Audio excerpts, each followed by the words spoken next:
Yes, we can. Thank you. God bless you. And may God bless the United States of America. Supporters at Barack Obama's post-election rally greeting him as a messiah. But will he be able to work a miracle with the world that he's inherited? Is his can-do attitude enough? The economic problems he takes on at the end of his campaign are unimaginably worse than when he started. 61% of Americans want him to concentrate on domestic issues. The US economy is likely to have what I would call the mother of all recessions. It's going to face a real difficult time in the next couple of years. At best, we will see a recession next year and a policy-induced recovery in 2010, but there's every possibility of a recession next year, plus a period of stagnation. He needs to act fast, though, and now. If you think about it, it's only 2 months since Lehman Brothers went bankrupt, and the whole world environment changed completely in those 9 weeks. If Obama now waits another 11 or 12 weeks before doing anything after January the 20th, the world environment may deteriorate further to the point where he can't even turn it around in 2 or 3 years. If he acts now, though, I think there's every opportunity of turning it around. But yet he turned down the opportunity of attending the recent G20 meeting, a hands-off approach that seems to be echoed in his attitude to economics.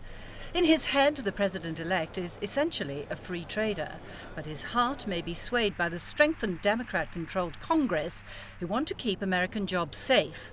US unemployment is at its highest in 14 years. America will actually be the biggest gainer from an open world trading system and will be the last nation on earth that should pursue a protectionist policy, because it will be taking market share from the Japanese, from the Germans, from the Koreans. So free trade is going to be very much in the interest of America for the next few years. Also important will be building closer ties with the new global centres of growth, especially China, currently sitting on the funds the US badly needs to finance its huge bailout schemes, as the budget deficit moves closer to the $1 trillion level. The president-elect has to sort of really evolve America's policy with a number of key other countries. And of all his relationships, I think it's the US-China relationship that will be the most important over the next few years, largely because America is a deficit country, China is a big surplus country. European leaders are falling over themselves to congratulate his victory and are desperate to be the first ones to be invited to the White House. He's an intellectual, but his young daughters do keep him grounded. Barack Obama is a fan of Spider-Man, and he's also read all of the Harry Potter books, but he's going to have superhuman qualities to live up to expectations, and not everyone is under his spell. He inherits 2 expensive wars in Iraq and Afghanistan.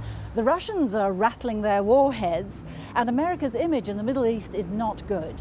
Even so, the election of America's first black president has captured the imagination of the Middle East. It's not unlike a great sense of hope expectation in the US or in Europe or in Asia or in Africa.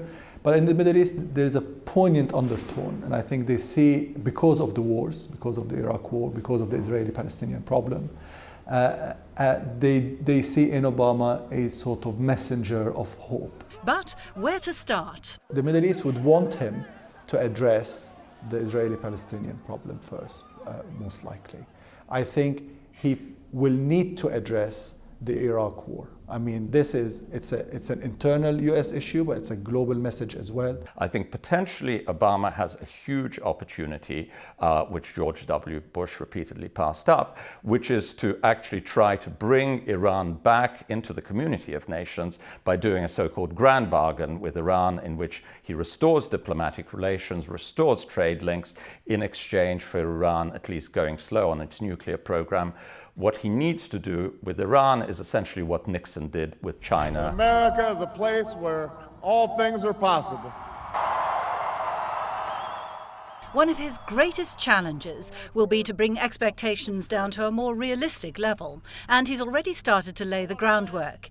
He says he may not get there in 1 year or even 1 term of office, thus paving the way for another 4 years. The world is watching and, for the moment, may well be willing to believe that yes, he can. Yes, we can.